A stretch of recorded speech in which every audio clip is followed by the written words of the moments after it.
Lebih 100 tahun lalu, bandar ini diasaskan oleh pelaut Islam dari Andalusia.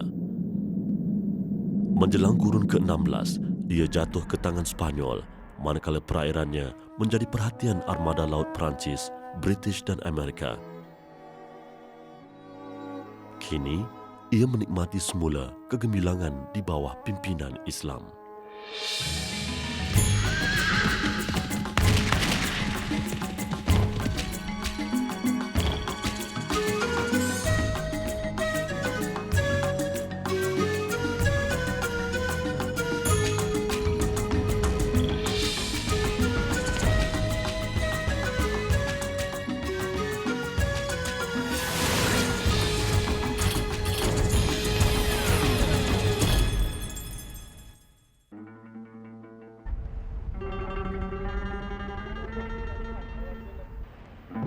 Mentari pagi menyelahkan keindahan panorama Oran.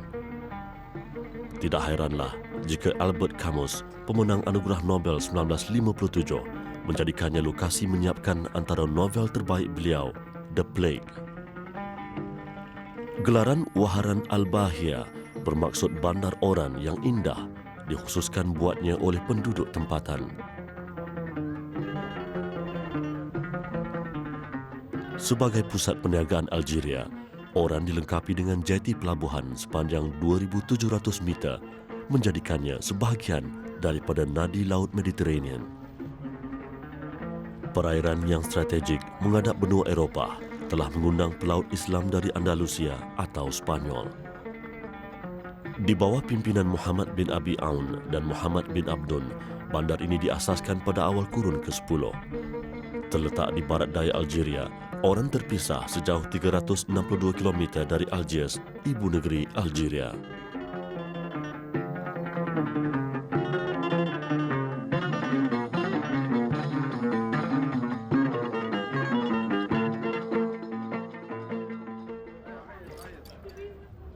Matlamat mengasaskan Oran adalah untuk memudahkan hubungan perniagaan antara kerajaan Islam Bani Umayyah di Spanyol dengan peniaga dari pedalaman Afrika Utara. Algeria ketika itu berada di bawah kerajaan-kerajaan kecil yang cuba memisahkan dirinya daripada pemerintahan pusat Bani Abbasiyah. Oran muncul sebagai bandar kedua terpenting dengan penduduk hampir 1 juta orang. Dikelilingi ladang anggur dan peniaga-peniaga berkelompok, Oran terbahagi kepada bandar moden yang banyak pengaruh Perancis dan bandar lama menyimpan kesan tinggalan Spanyol. Penjajahan Perancis selama 28 tahun ke atas bandar ini banyak mempengaruhi kehidupan penduduk tempatan walaupun mereka telah 38 tahun mencapai kemerdekaan. Sungguh pun Spanyol tiba lebih awal dan lebih lama daripada Perancis, namun pengaruhnya tidak seluas penjajah terakhir Oran itu. Ia mungkin disebabkan bencana gempa bumi yang memusnahkan sebahagian besar bandar ini pada 1790.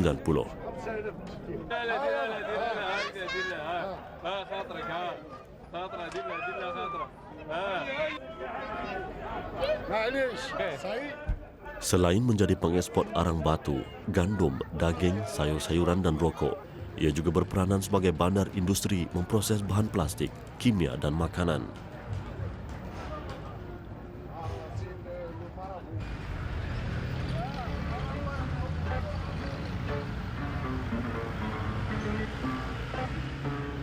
La Blanca, bahagian barat Oran, mewakili bandar lamanya dengan penampilan seni bina pengaruh Spanyol.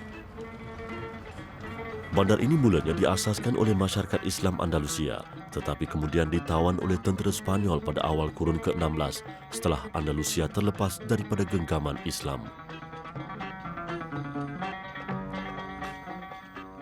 Kehadiran tentera dari semenanjung Iberia ke sini sebanyak 2 kali meninggalkan kesan yang amat ketara. Antaranya, kubu yang terbina pada ketinggian hampir 1,000 meter dari aras laut.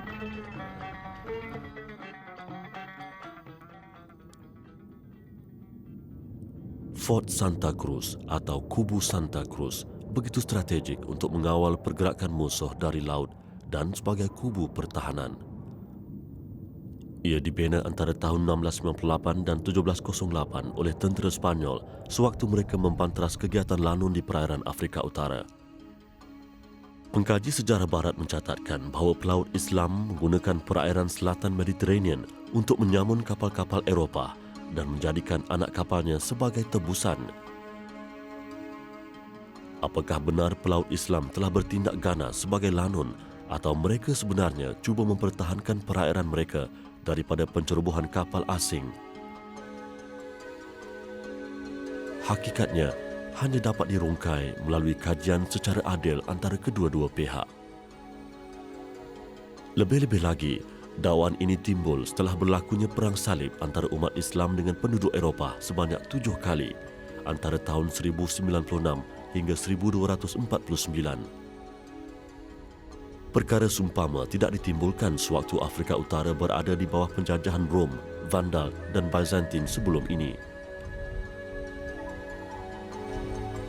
Keutuhan struktur binaan Santa Cruz setelah 40 tahun terbina dan menjalani proses selenggaraan pada tahun 1854 hingga 1860 oleh Perancis menggambarkan niat sebenar mereka hadir ke bandar ini sebagai penjajah serta membina tapak yang kukuh.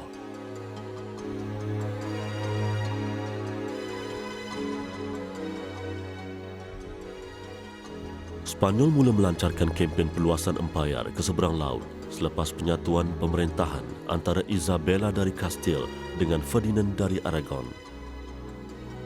Perkahwinan mereka pada tahun 1469 juga telah membawa kepada kejatuhan Islam di Andalusia.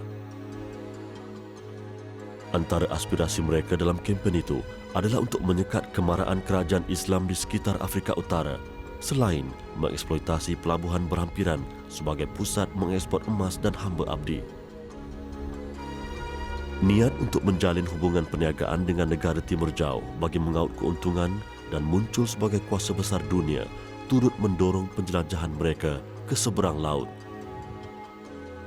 Kabus ini hasil pemeluapan Laut Mediterranean sekali-sekala melindungi kubu Santa Cruz daripada pandangan. Namun, ia tidak mengaburi perhatian kerajaan Islam Osmaniyah yang semakin pesat membangun, menghidu niat penjajah di Oran. Berpusat di Istanbul, kerajaan Osmaniyah berkembang kokoh selepas tercetusnya Perang Salib. Mereka hadir ke wilayah ini setelah dijemput masyarakat Islam Utara Afrika.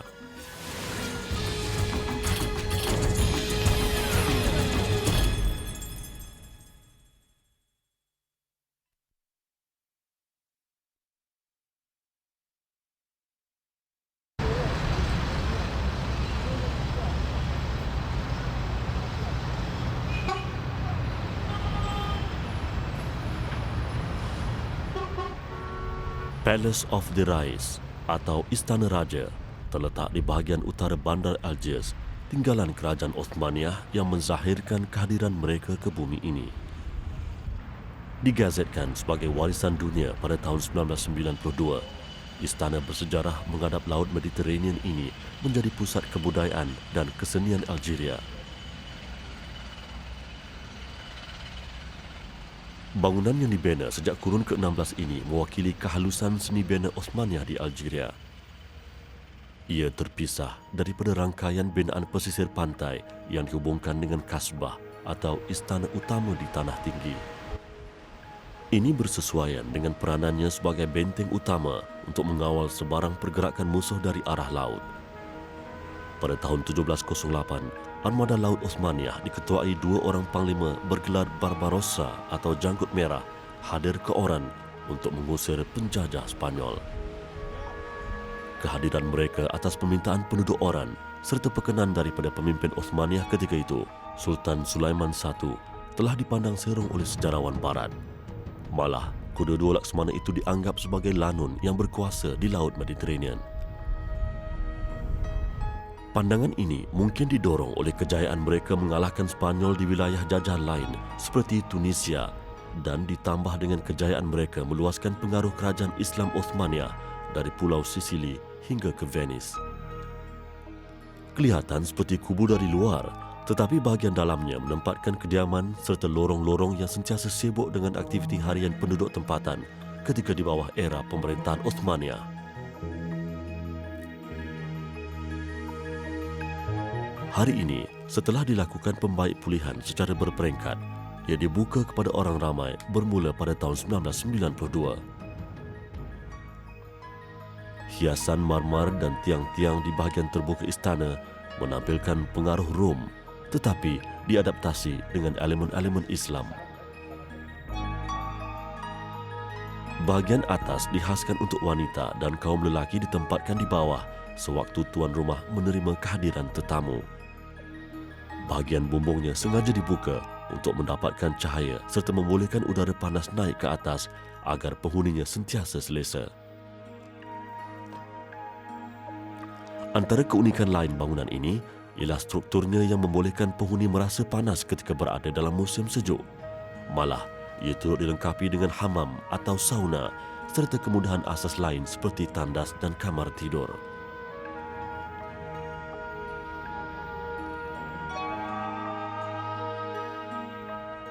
Dinding ditebuk untuk menempatkan pelita atau lilin bagi menerangi laluan di dalam istana.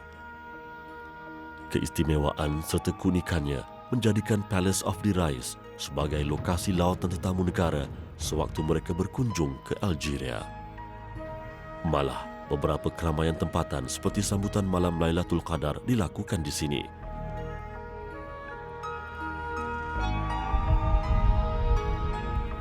Istana ini menimbulkan persoalan. Apakah Laksmana Kerajaan Uthmaniyah yang digelar lanun oleh pengkaji sejarah barat meninggalkan kesan yang dikagumi oleh dunia, malah mengangkat martabat penduduk tempatan berbanding kesan yang ditinggalkan oleh penjajah lain?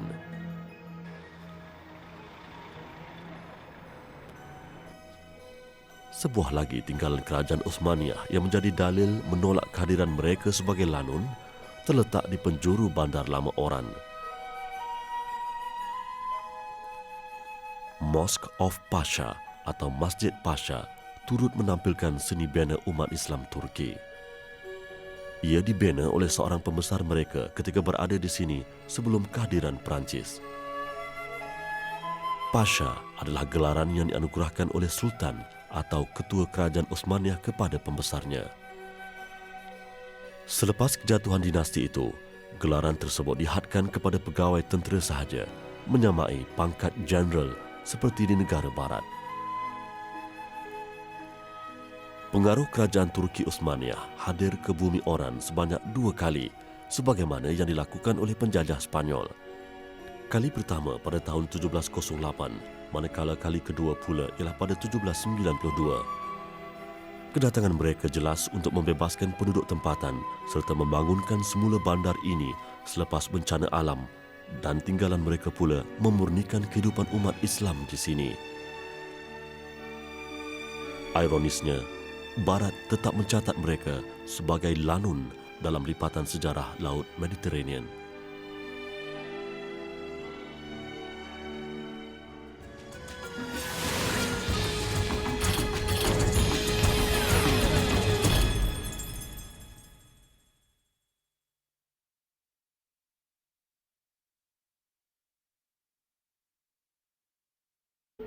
Bismillahirrahmanirrahim.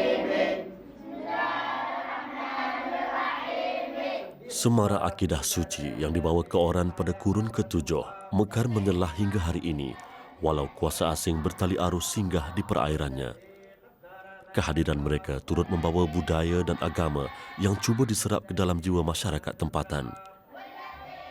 Namun selepas kemerdekaan, rumah ibadat penjajah telah dimanfaatkan sebagai masjid oleh penduduk Oran. Masjid Sa'ad bin Abi Waqqas antara contoh tindakan mereka itu.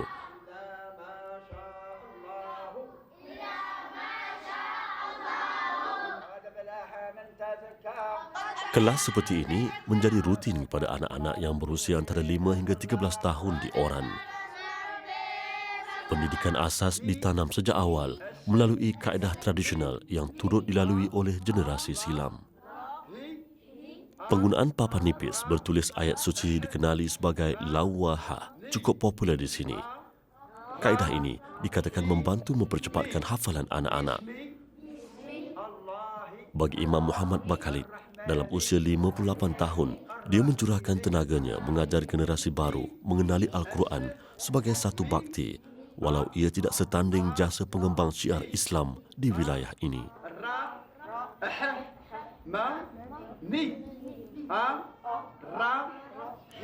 Ketika di awal kemerdekaan, Oran hanya mempunyai 4 buah masjid. Ini kerana tindakan dasar penjajah yang menutup masjid-masjid lama daripada digunakan oleh penduduk tempatan. Hari ini, hasil kecintaan terhadap agama yang mendalam, Oran memiliki lebih 120 buah masjid besar di sekitar bandarnya. Jumlah ini termasuk rumah ibadah penjajah yang telah dimanfaatkan menjadi masjid. Sewaktu di bawah jajahan Perancis, kira-kira 1 juta orang warga Eropah menetap di Algeria. Daripada jumlah itu, 150,000 orang daripadanya adalah bangsa Yahudi. Oran mencatatkan nisbah tertinggi penghuni Eropah yang menetap di bandarnya berbanding negara-negara Afrika Utara yang lain. Menjelang 1962 sehingga Algeria mencapai kemerdekaannya, 90% daripada warga itu meninggalkan Algeria termasuk Oran.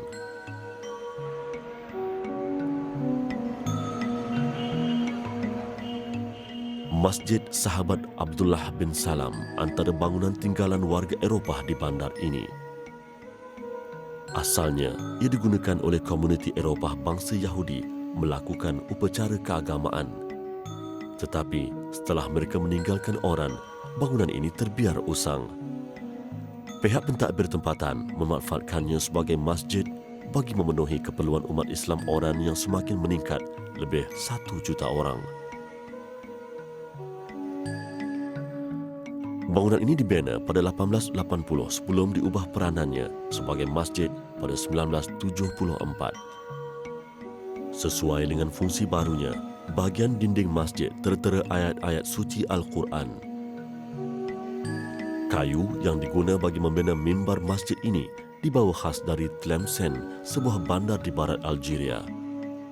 Sebahagian besar struktur asal bangunan ini masih dikekalkan.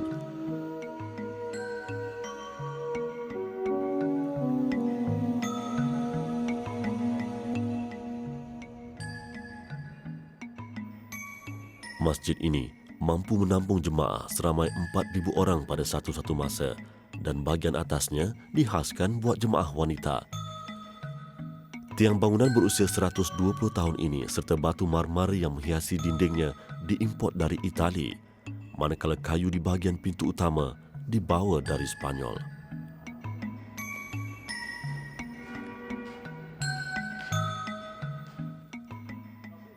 Sebelum Oran jatuh ke tangan Spanyol dan Perancis, kerajaan Islam yang menerajuinya turut bersilih ganti. Bermula dengan kerajaan Bani Umayyah di Spanyol, ia kemudiannya jatuh ke tangan kerajaan Fatimiyah yang berpusat di Kairawan. Sepanjang kurun ke-10, Oran berpindah tangan antara kedua kuasa itu. Menjelang kurun ke-11 pula, ia jatuh ke tangan kaum barbar dari suku Maghrawa Zenatah yang turut menguasai Tlemcen di barat Algeria. Berikutnya pada tahun 1081, Yusuf bin Tashfin, pengasas kerajaan Murabitun, menerajui Oran. Kerajaannya pula ditundukkan oleh dinasti Islam yang baru, iaitu kerajaan Al-Muwahidun pada 1145. Pada ketika itu, Oran pesat membangun sebagai pusat perniagaan. Pada tahun 1347 pula, Bani Marin, sebuah lagi kerajaan kecil Islam, mengambil alih bandar ini. Mereka membina 2 buah pelabuhan utama di Oran.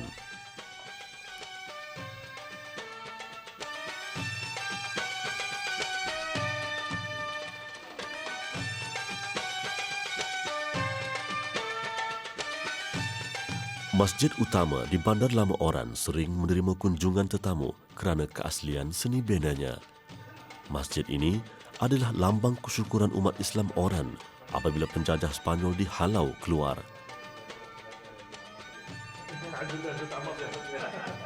Catatan barat menyatakan masjid ini didirikan hasil kutipan wang tebusan lanun-lanun Afrika Utara yang menawan kapal-kapal Spanyol. Walaupun fakta itu jelas menampakkan niat jahat penjajah.